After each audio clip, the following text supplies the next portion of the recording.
जब आप इनसे सवाल पूछिए तो ये शांत कहते हैं कि आप बताइए 70 साल में आपने क्या किया है। मैं तो इस सदन में कहना चाहता हूं सभापति महोदय कि हमसे 70 साल का हिसाब मांगने वालों, जो सरकार अपना चलाया हुआ 2000 का नोट 7 साल नहीं चला सकी, वो हमसे 70 साल का हिसाब मांगती है। जिस देश में टमाटर 100 रुपए किलो बिक रहा हो, उस देश की वित्त मंत्री के पास बजट में महंगाई पर बोलने के लिए सिर्फ 10 शब्द है। डीजल, पेट्रोल, आटा, चावल, दाल, सब्जी की महंगाई का तो कोई जिक्र ही नहीं।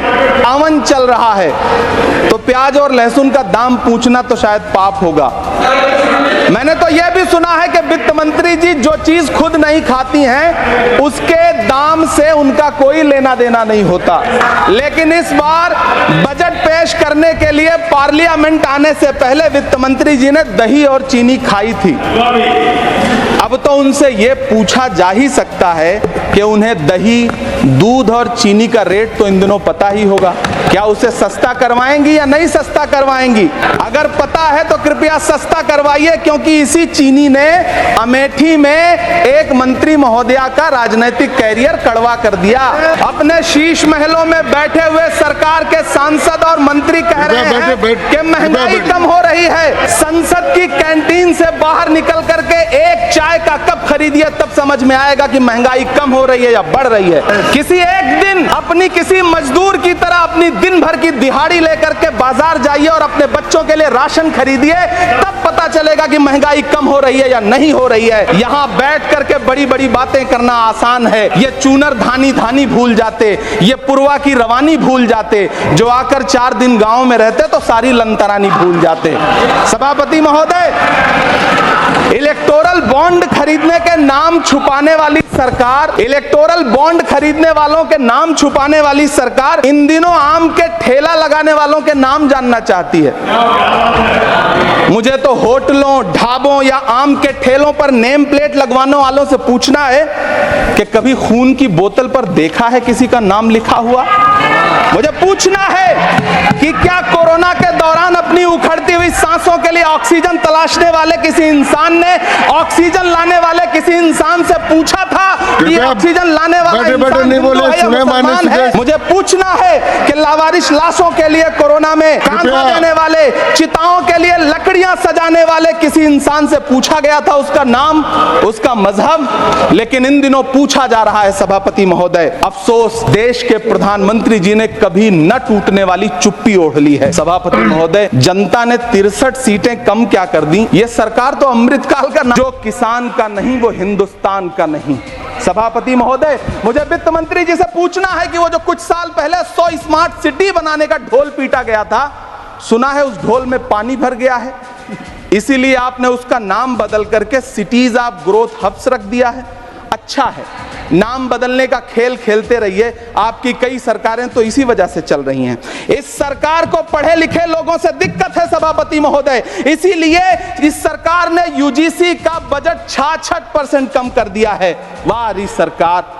सभापति महोदय, मैं वित्त मंत्री जी के संज्ञान में लाना चाहता हूं कि किशनगंज में एएमयू सेंटर के पास 224 एकड़ जमीन है। यूपीए सरकार ने सोनिया गांधी जी की अगुवाई में 136 करोड़ रुपए एएमयू किशनगंज सेंटर के लिए सैंक्शन किए थे, लेकिन आपकी सरकार ने पिछले 10 साल में उस 136 करोड़ में से सिर्फ 10 करोड़ रुपया रिलीज किया है।